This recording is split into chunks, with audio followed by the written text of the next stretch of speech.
Hello and welcome to study and education. तो NCERT आंदोलन हमारी जो सीरीज है उसको आगे बढ़ाते हुए हम आए chapter number 4 of 6th class polity social and political life part 1 में की elements of democratic government. But before that, अगर आपने अब तक हमारे चैनल को सब्सक्राइब नहीं किया तो चैनल को सब्सक्राइब कर लेना, बेल आइकन को क्लिक कर लेना।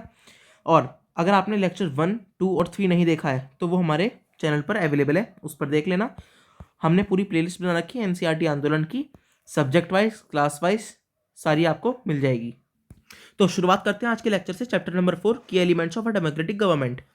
तो अब ये क्या है, हमने पिछले चैप्टर में पढ़ा था व्हाट इज गवर्नमेंट, है ना। अगर आपको याद हो तो पिछले चैप्टर में हमने पढ़ा था what is government, what is the role of government, government हमें क्यों चाहिए, व्हाई वी नीड गवर्नमेंट, है ना। और what is the difference between monarchies and government, types of government, pillars of government, definition of government, why do we need government. हमने basically government के बारे में इंट्रोडक्शन पढ़ा था। अब हम पढ़ेंगे that what are the key elements of the government, जो क्या क्या चीज़ें होती हैं जो गवर्नमेंट को इन्फ्लुएंस करती हैं, है ना, एक गवर्नमेंट की वर्किंग को, उनके काम को इन्फ्लुएंस करती हैं। अब देखो इसमें 2-3 चीज़ें लिखी हैं। पहला है पीपल्स पार्टिसिपेशन, है ना, लोगों का पार्टिसिपेशन एक गवर्नमेंट में। जब हम गवर्नमेंट की बात कर रहे हैं ना, तब हम बात कर रहे हैं डेमोक्रेटिक गवर्नमेंट की, है ना। तो कौन कौन सी चीज़ें होती हैं, कौन कौन से वो एलिमेंट्स होते हैं जो एक डेमोक्रेटिक गवर्नमेंट में जुड़ते हैं और होने चाहिए एक डेमोक्रेटिक गवर्नमेंट को एक आइडल डेमोक्रेटिक गवर्नमेंट बनाने में, है ना। एक डेमोक्रेसी को आइडल डेमोक्रेसी बनाने में कौन कौन से एलिमेंट्स होते हैं। तो एक तो होता है पीपल्स पार्टिसिपेशन, एक होता है रेजोल्यूशन ऑफ कॉन्फ्लिक्ट, और एक इक्वालिटी, और एक जस्टिस। इन सब के ऊपर हम बारी बारी पढ़ेंगे। शुरुआत करेंगे हम पीपल्स पार्टिसिपेशन की, कोई टाइम वेस्ट करे बिना। नाउ जैसे कि मैंने आपको बताया कि एनसीईआरटी, देखो पहले भी लेक्चर्स में मैं आपको बता चुका हूं कि NCERT is full of examples. NCERT में हर कॉन्सेप्ट, हर टॉपिक, हर चैप्टर समझाने के लिए ना एक एग्जाम्पल, एक स्टोरी, एक इलस्ट्रेशन, कोई ना कोई कैसी ना कैसी चीज में किसी ना किसी तरीके से आपको समझा रखा है। तो ऐसे ही है, जो चैप्टर का शुरुआत है ना वो एक साउथ अफ्रीका की स्टोरी से है ना। तो अब मैं आपको समझाऊंगा, हम साउथ अफ्रीका का एग्जाम्पल से समझेंगे दैट जो एक एलिमेंट है, की एलिमेंट है डेमोक्रेटिक गवर्नमेंट में, peoples participation. So how it's work और इसके क्या मायने होते हैं। देखो स्टोरी है साउथ अफ्रीका की एक लड़की माया की, जिसका नाम है पूरा माया नायडू। अब देखो माया नायडू क्या है, एक लड़की है, वहीं रहती है साउथ अफ्रीका में। वो 11 साल की लड़की है और अपने घर के सामान साफ करते हुए उसे एक स्क्रैप बुक मिलती है, जिस स्क्रैप बुक में एक लड़के की फोटो है, जो लड़का 15 साल का है ना। वो अपनी मम्मी से पूछती है कि मम्मी ये क्या है, ये किसकी फोटो है और हमारे घर में क्या कर रही है। तो उसकी मम्मी बताती हैं कि जिस देश में हम रह रहे हैं ना, साउथ अफ्रीका, वो पहले ऐसा नहीं था। अब वो क्या बताती है साउथ अफ्रीका के बारे में, पहले मैं शुरुआत करता हूँ एक दो पॉइंट बताने के साउथ अफ्रीका के बारे में। पहला पॉइंट कि साउथ अफ्रीका में अलग अलग रेस के लोग रहते हैं, ठीक है। मैं एक ही पॉइंट बताता हूं आपको कि साउथ अफ्रीका में अलग अलग रेस के लोग रहते हैं, जैसे वाइट, है ना, वाइट रहते हैं जो यहां पर आकर सेटल हुए हैं। ब्लैक्स, अब ब्लैक्स तो यहाँ के नेटिव हैं, यहीं पे उनके पले बड़े नेटिव होता है कि वहीं पर उनके पूर्वज रहते हैं, वहीं के वो ओरिजिन होते हैं। जैसे ऋषि सुनक है, तो वो क्या है, वो है तो ब्राउन, वो है तो एशियन इंडियन, तो वो एक इंडियन ओरिजिन है। तो नेटिव थोड़ी है वो यूके के नेटिव नहीं है ना। इसके अलावा और कौन रहता है वहां, इंडियंस रहते हैं। हाँ, इंडियंस भी साउथ अफ्रीका में बहुत रहते हैं। दो तरीकों से वहां इंडियंस गए हैं, एक तो एज अ लेबरर गए हैं, जिस टाइम पर ईस्ट इंडिया कंपनी का शासन था हमारे ऊपर, अंग्रेजों का शासन था, उस टाइम पर साउथ अफ्रीका में भी था, है ना, वाइट्स का। तो हम यहाँ पर एज अ लेबर भी गए हैं, ठीक है। और क्योंकि India is full of richness, और जब मैं इंडिया की बात करता हूँ ना, तब मैं अखंड भारत की बात कर रहा होता हूँ, हमेशा याद रखना, ठीक है। ये अखंड भारत हमारा यहाँ तक इंक्लूड होता है, आसियान कंट्रीज हैं ये, ठीक है। तो मैं इनकी बात कर रहा हूँ। तो यहाँ से लोग गए हैं इधर दो तरीकों से, इंडियंस जो गए हैं, एक तो मैंने आपको बताया लेबर की तरीके से, और दूसरे गए हैं ट्रेडर्स की तरीके से। क्योंकि इंडिया बहुत बड़ी इकोनॉमी हुआ करती थी पहले, दुनिया की सबसे बड़ी इकोनॉमी होती थी इंडिया और चाइना। तो यहाँ के बड़े बड़े ट्रेडर्स थे, हम तो जाने इसलिए जाते थे ट्रेडिंग के मामले में, कॉमर्स के मामले में, बिजनेस के मामले में। तो यहाँ से ट्रेडर्स भी काफी सारे साउथ अफ्रीका गए थे, ठीक है। तो ये 3 रेस आपको मेजोरिटी पर मिलेंगी साउथ अफ्रीका में। अब देखो स्टोरी क्या है, ये उसकी मदर क्या बताती है कि वो लड़का कौन है। उस लड़के का नाम है हेक्टर पीटरसन, ठीक है। हेक्टर पीटरसन 15 साल का वो लड़का है, और वो वहां का नेटिव था, वो एक ब्लैक लड़का था। अब वहां पर ना वो बताती है कि जो साउथ अफ्रीका, आज का साउथ अफ्रीका, आज का साउथ अफ्रीका कैसा है, एक डेमोक्रेटिक गवर्नमेंट है, ठीक है, पीपल्स पार्टिसिपेशन, तो डेमोक्रेसी है वहां पर, तो इसलिए वहां पर इक्वालिटी है। बट हमेशा से ऐसा नहीं था, हमेशा से साउथ अफ्रीका में इक्वालिटी नहीं रही, वहां पे अपार्थाइड लॉ था। ये आता है कॉन्सेप्ट लिखने का, और आप नोट डाउन कर सकते हैं, अपार्थाइड लॉ। अब अपार्थाइड का मतलब क्या होता है, देखो कुछ टाइप के ना लॉ होते हैं, अब ऐसा नहीं कि एक कानून है कॉन्स्टिट्यूशन में, नहीं, ये होता है कानून बनाने का तरीका।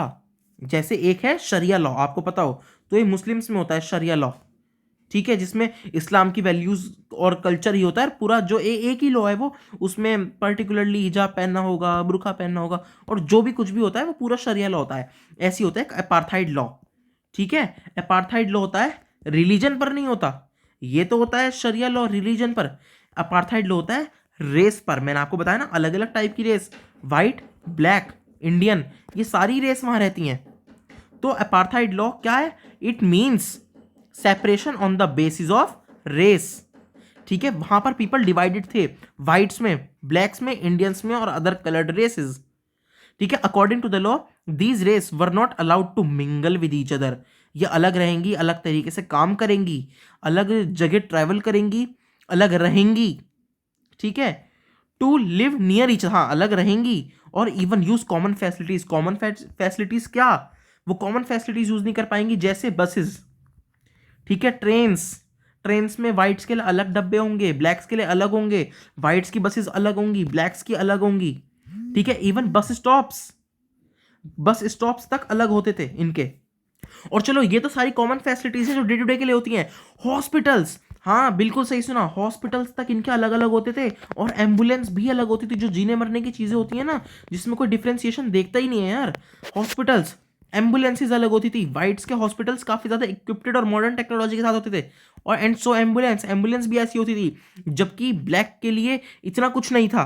तो कहीं ना कहीं जो उनका लॉ था ना, जो अपार्थाइड लॉ होता है, वो वाइट्स की तरफ से ही होता है ना, वो थोड़ा सा बेंट डाउन होता है वाइट्स को लेकर। इवन जमीन है, आपने ऐसा एग्जांपल तो कहीं नहीं सुना होगा कि जो जमीन होती है ना, जैसे साउथ अफ्रीका था, तो साउथ अफ्रीका में जो पोर्श इलाके थे, अच्छे इलाके थे, जहां पर अच्छी अच्छी नदियां थी, जहां पर पहाड़ थे अच्छे अच्छे, वो सारे वाइट्स को दे दी जाते थे, वहां पर ब्लैक्स जमीन नहीं खरीद सकते। और जो भी गंदे नाले वाले इलाके हैं, जो बेकार और पिछड़े हुए गंदे इलाके होते थे, कूड़े वाले इलाके होते थे, वो सारे ब्लैक्स को दे दिए जाते थे।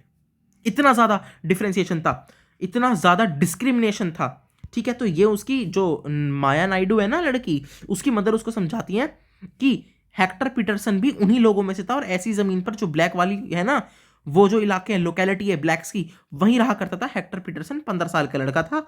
अब उसको थी एक प्रॉब्लम, किससे, इस कल्चर से, इस चीज से जो उन्होंने कर रखी थी। प्रॉब्लम क्या थी कि जो साउथ अफ्रीका था ना, वो एक ऐसी लैंग्वेज बोलता था जो वाइट्स की लैंग्वेज थी। कौन सी लैंग्वेज, अफ्रीकान लैंग्वेज, ठीक है, अफ्रीकान लैंग्वेज एक लैंग्वेज थी जो वाइट्स लेकर आए थे। अब देखो वाइट्स तो वहां कर सेटल हुए हैं उस देश में, यहाँ के तो ये है नहीं, तो जो यहाँ की लैंग्वेज है वो बोली जानी चाहिए ना। यहाँ पे भी कई सारी लैंग्वेजेस थी, लोकल लैंग्वेजेस, वो बोली जानी चाहिए, वो वाली लैंग्वेज क्यों बोली जा रही है जो बाहर से लोग आए और बोलना पसंद कर रहे हैं। तो इनका जो सिलेबस था, जो इनका स्कूल था, उसमें ज़बरदस्ती इनको पढ़ाई जाती थी वो लैंग्वेज, और जो इनकी अपनी नेटिव लैंग्वेज थी, जो इनकी मदर टंग थी जुलू, वो नहीं पढ़ाई जाती थी। तो इस बात से इनको प्रॉब्लम थी, और ये कर रहे थे प्रोटेस्ट। अब आप सुनोगे भाई, प्रोटेस्ट सुनोगे तो आपको लगेगा बड़ा कॉमन है, ठीक है, इसमें क्या हो गया, हम करते ही रहते हैं, हमारे देश में तो होते हैं। भैया हमारा देश है डेमोक्रेटिक गवर्नमेंट, हमारे देश में है डेमोक्रेटिक गवर्नमेंट, हमारा देश है डेमोक्रेसी, ठीक है। तो यहां पर ये सब कॉमन है, और इंडिया तो दुनिया का सबसे बड़ी डेमोक्रेसी। आपने अगर मेरे पुराने लेक्चर्स देखे होंगे तो आपको पता है मैं क्या कहना चाह रहा हूं, मैंने वहां डीपली एक्सप्लेन किया था इस चीज को। तो डेमोक्रेटिक गवर्नमेंट में सब कॉमन है, it is what, it is a की एलिमेंट, एक पीपल्स का पार्टिसिपेशन ना की एलिमेंट है वहां पर। यहां नहीं है, वहां क्या था, वहां पर व्हाइट्स की सरकार थी, वो एक ऑटोक्रेटिक गवर्नमेंट थी, वो ब्लैक्स के लिए वहां का कानून था ही नहीं, बायस्ड थी। एंड मैं अगर मैंने ये बोल दिया है ना, अगर बीच में लेक्चर में कहीं भावुक होके कि वहां डेमोक्रेसी नहीं थी, तो मैं गलत हूं।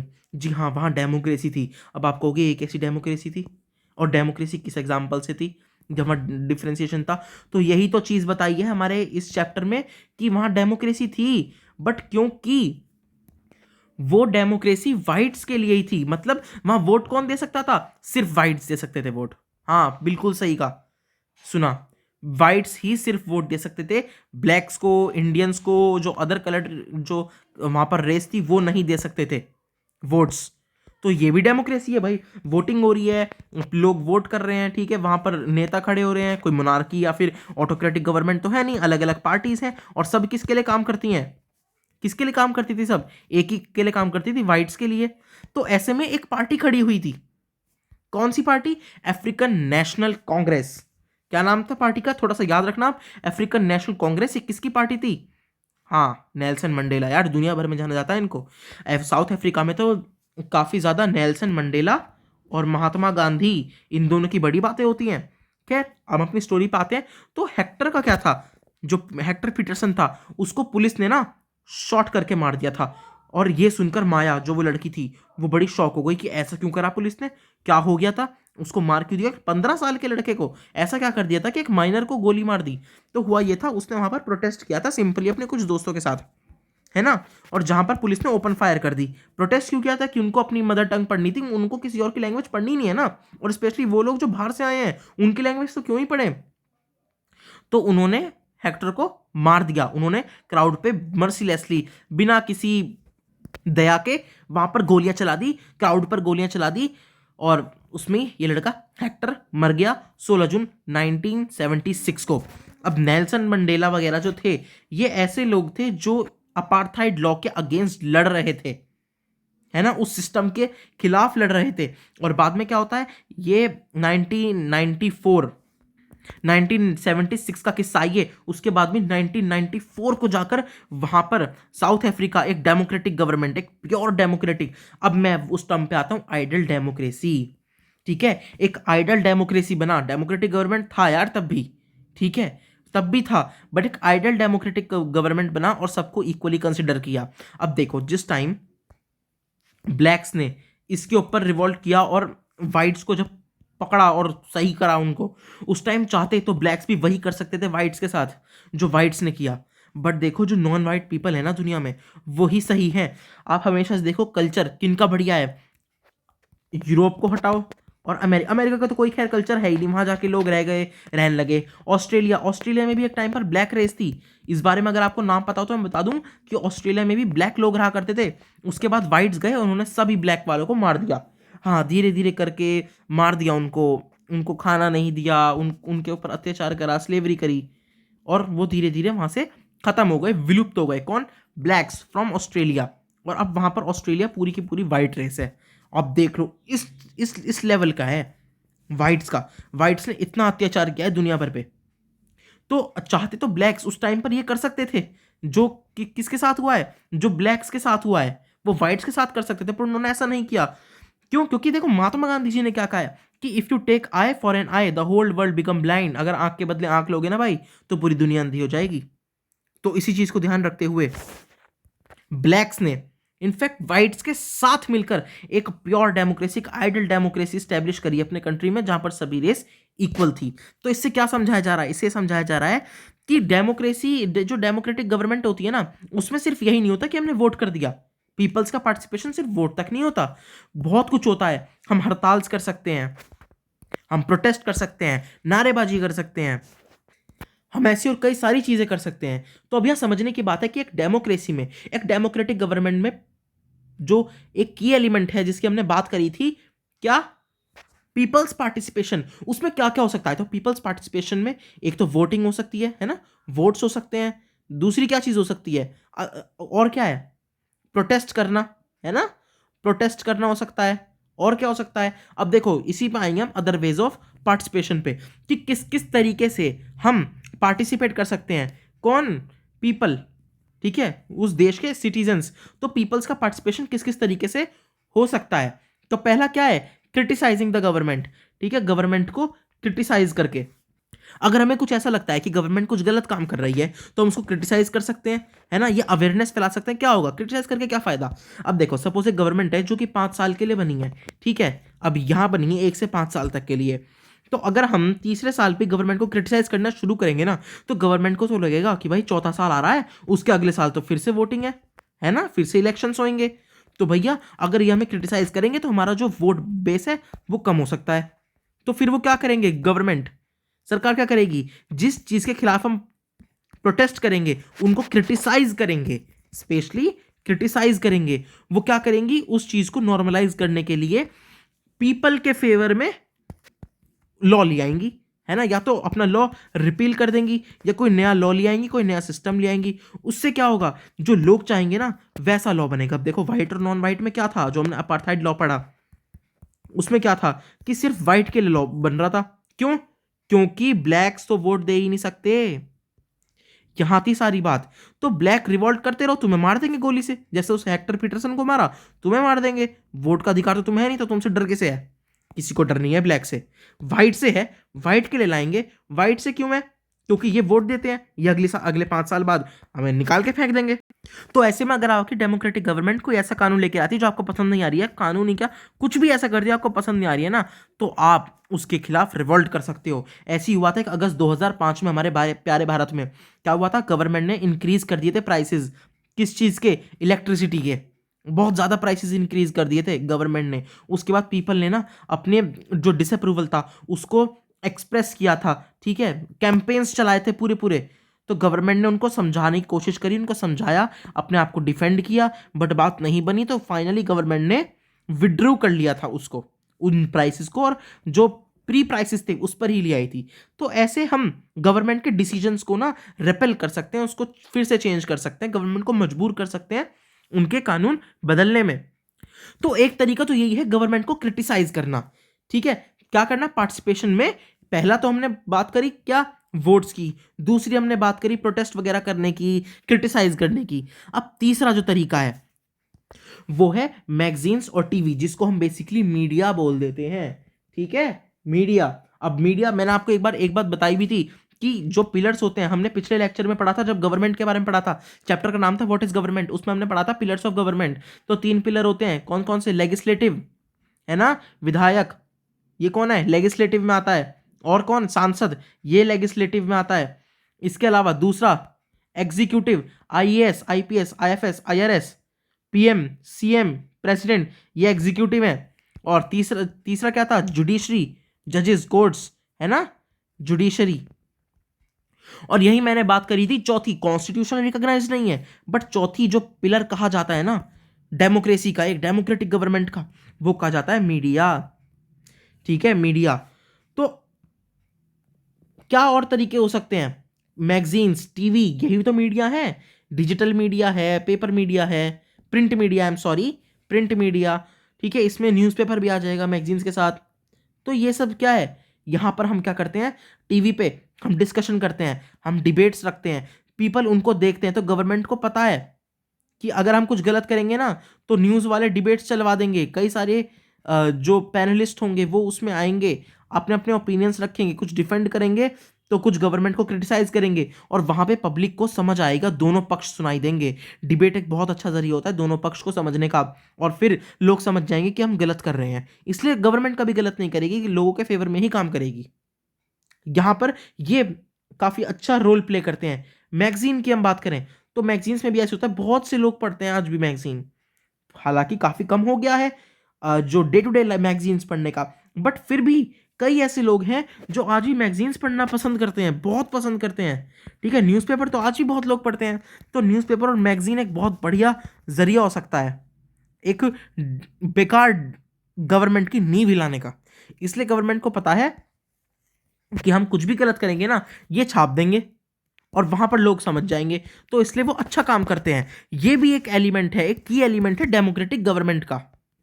नाउ अगला टॉपिक है नीड टू रिजॉल्व कॉन्फ्लिक्ट, ठीक है। अब देखो ये क्या है, ये क्या एलिमेंट क्या है, ये गवर्नमेंट का नीड टू रिजॉल्व कॉन्फ्लिक्ट। तो देखो ये क्या होता है ना, जब दो टाइप के लोग रहते हैं ना, दो अलग अलग कल्चर के या रिलीजन के लोग रहते हैं ना, तो उनके बीच में जो डिफरेंसेस आते हैं, जो भी उनके बीच में कॉन्फ्लिक्ट्स होते हैं, उसको रिजॉल्व करना भी एक की एलिमेंट है गवर्नमेंट का। और वो चीज कैसे आती है, दोनों पक्ष को बराबर मानने से आती है। खैर अभी समझाऊंगा, मैं आराम से समझाऊंगा, एक एग्जाम्पल के थ्रू समझाता हूं। जैसे कि मुंबई और गुजरात, तो जो गुजरात है और जो मुंबई है, मैप पे समझेंगे तो थोड़ा अच्छे समझ में आएगा। तो जैसे गुजरात है और एक मुंबई है। पहले दोनों क्या थे? पहले दोनों सेम ही तो थे। क्या? गुजरात, गोवा, मुंबई, ये सारे एक ही तो थे। क्या थे? बॉम्बे। अगर आपको पता हो तो ये बॉम्बे थे। यहाँ पे क्या था? यहाँ पर एक तो रीजन था जहाँ पर मराठी बोली जाती थी, है ना, और एक रीजन था जहाँ गुजराती बोली जाती थी। तो गवर्नमेंट ने क्या किया? गवर्नमेंट ने इन दोनों को डिवाइड कर दिया, और यही प्रिंसिपल गांधी जी का और वेरियस अदर लीडर्स का था इंडिया के, इंक्लूडिंग सरदार वल्लभ भाई पटेल, जो कि जाने जाते हैं यूनिटी के लिए, जिन्होंने इंडिया के अलग अलग प्रिंसली स्टेट्स को एक साथ लेके आए और हमारा इंडिया बनाया। तो गुजरात और महाराष्ट्र ये दोनों भी पहले एक ही थे, अब बाद में इनको डिवाइड कर दिया गया। क्यों? On the basis of language. अब आप कहोगे ये तो जो है इंटीग्रेशन जो होता है हमारा, एकता, उसके खिलाफ है। अगर हम लैंग्वेज पे डिवाइड कर देंगे तो दो कल्चर के लोग, दो लैंग्वेज के लोग एक दूसरे को जानेंगे कैसे? सही बात है। यही चीज़ हुई थी हमारे पंजाब की तरफ भी। पंजाब और हरियाणा, अगर आपको पता हो तो यहाँ इतना बड़ा पंजाब, अराउंड इतना बड़ा पंजाब तो कहाँ है? पाकिस्तान में आज के, है ना। हमारे जो विभाजन हुआ था उसके बाद वहाँ चला गया था, बट काफ़ी सारा पंजाब यहाँ भी था, और बाद में इस पंजाब को अलग अलग करा गया, हरियाणा और यहाँ पर चंडीगढ़, पंजाब, इस तरीके से। किस लैंग्वेज पर? हरियाणवी लैंग्वेज और पंजाबी लैंग्वेज के बेसिस पर। तो ये क्यों करा जाता है और इसके सपोर्ट में क्यों थे? इंक्लूडिंग हमारे आयरन मैन, जो जिनके ऊपर स्टैचू ऑफ यूनिटी भी बनाया गया है, वो क्यों थे इसके पक्ष में? क्योंकि वो कहते हैं ना कि आप जितनी बार जिससे मिलो, अगर आप बार बार किसी से मिलोगे तो उतनी इज्जत कम होगी। पहली बार किसी के घर जाओगे ना तो इज्जत बहुत ज्यादा मिलेगी, बार बार जाओगे तो कम मिलनी शुरू होगी। ऐसे ही होता है, जब आप अलग अलग कल्चर के लोग दूर दूर रहोगे ना तो आप एक दूसरे की रिस्पेक्ट भी करोगे कि वो अलग कल्चर के, हम अब साथ रहोगे, कॉन्फ्लिक्ट्स हो जाएं तो फिर कैसे चलेगा? तो ऐसी कई सारी कॉन्फ्लिक्ट्स हैं जो हमारे इंडिया में आज भी देखी जाती हैं। जैसे पंजाब और हरियाणा के बीच में जो सतलुज है ना, ये जो नदियां, अब आपने सिद्धू मूसेवाला का गाना सुना होगा SYL, है ना, क्या है? सुना है? अब चलो कमेंट सेक्शन में बताओ क्या है ये SYL। बाद में रिपील करना पड़ गया, उसको डिलीट करना पड़ गया, इतना ज़्यादा उनके गुजरने के बाद ये सॉन्ग रिलीज करा गया था। तो ये भी सॉन्ग है उनका एक। तो इसमें वो क्या दिखाना चाह रहे हैं? वो इसी प्रॉब्लम को कर रहे हैं कि एक रिवर का प्रॉब्लम है जो पंजाब में भी है और हरियाणा में भी है रिवर, तो उसको लेकर कि वाटर कितना यूज़ किया जाएगा। ऐसी केरल, कर्नाटका और तमिलनाडु में, अब देखो इसका एग्जाम्पल दिया भी है, कर्नाटका और तमिलनाडु में कौन सी कावेरी, इसको लेकर एक इशू है कि कितना बनाया जाएगा। कर्नाटका से होके तमिलनाडु में जाती है, ठीक है, और बीच में वहाँ डैम बना दिया गया, तो जितना यहाँ इरिगेशन के लिए पानी मिलना चाहिए वो इतना यहाँ मिल नहीं रहा, जिसकी वजह से यहाँ के लोग इनके खिलाफ बोल रहे हैं। तो ये सब कॉन्फ्लिक्ट सॉल्व करना भी की एलिमेंट्स ऑफ गवर्नमेंट में आता है। और ये हम कब कर सकते हैं? जब हम दोनों स्टेट्स को इक्वल मानेंगे, जब हम दोनों स्टेट्स को इक्वालिटी पे रखेंगे और जस्टिस करेंगे। तो one of the key idea of democratic government is its commitment to equality and justice. Equality and justice are inseparable. अब ये जो केस है जहां पर क्या, ये जो नदी है, ठीक है, अब ये यहां भी जाएगी, मान लो चलो इधर इधर इधर इस तरफ जा रही है और आग इधर से रही है, इधर से आ रही है, तो आप जब दोनों को एक समान मानोगे ना तभी आप इक्वलिटी कर सकते हो, आई एम सॉरी, तभी आप जस्टिस कर सकते हो, जब इनको इक्वल मानोगे। तो ये जो कॉन्सेप्ट है ना, इक्वालिटी और जस्टिस, दे आर इनसेपरेबल। अब एक एग्जाम्पल से समझाता हूँ, और ये एग्जाम्पल मैं अपनी तरफ से नहीं समझा रहा, ये एग्जाम्पल ना एनसीईआरटी ने ही लिख कर दिया है। कौन सा? जेंडर के बेसिस पर, ठीक है, स्पेशली फॉर गर्ल चाइल्ड।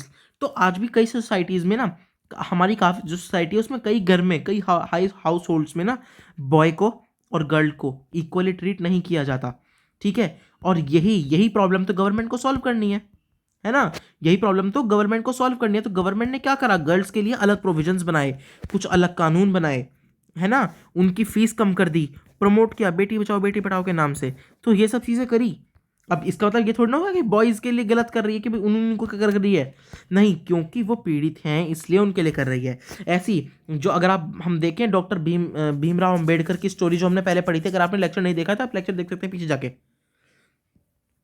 तो जो BR अम्बेडकर जी की स्टोरी थी जिसमें उनको अनटचेबिलिटी वगैरह का सामना करना पड़ा था, उनको एजुकेशन नहीं दी गई, मेडिकल फैसिलिटीज़ तक नहीं दी गई, इतनी सारी चीज़ें जिनको डिनाई किया जाता था, यहाँ तक कि प्रेयर्स के लिए भी उनको डिनाई कर दिया जाता था, उनके लिए गवर्नमेंट ने अलग प्रोविजंस लेकर आए, उनको कई सारी स्कीम्स दी, रिजर्वेशन नाम से जो हमारे कानून में है वो भी दिया उनको, और आर्टिकल 15 भी उन्हीं लोगों के लिए तो आया था क्या RRCPS में अपने 2-3 लेक्चर में ये वाली बात बता भी चुका हूँ, बार बार आ जाती है वाली, race, religion, caste, place of birth और सेक्स, इन सब के बेसिस पर कोई डिस्क्रिमिनेशन नहीं होगा। आर्टिकल 15, ठीक है, आयुष्मान खुराना की मूवी भी बनी थी। तो इस चैप्टर को आज यहीं खत्म करते हैं। इस टॉपिक के साथ हमने क्या क्या पढ़ा, हमने पढ़ा था की elements of a democratic government, क्या क्या चीज़ें गवर्नमेंट को इन्फ्लुएंस करती हैं, क्या क्या करने पर मजबूर करती हैं, और क्या क्या चीज़ें होती हैं वो जो गवर्नमेंट को कुछ भी करने पर मजबूर करती हैं। आई होप आपको आज का लेक्चर अच्छा लगा होगा। अच्छा लगा होगा तो वीडियो को लाइक कीजिएगा, चैनल को सब्सक्राइब कीजिएगा। हमारा टेलीग्राम चैनल, उसका लिंक पिन कमेंट में मिल जाएगा आपको, और डिस्क्रिप्शन में ही मिल जाएगा, ठीक है, जाकर फॉलो कर लेना। और मैं आज के नोट्स, ठीक है, बुक का PDF, जो हमारा चैप्टर है उसका PDF, पूरी बुक NCERT की नोट्स और अगली क्लास का लिंक आपको वहीं प्रोवाइड कराऊंगा। So that's all for today. Shubh Goyal signing off.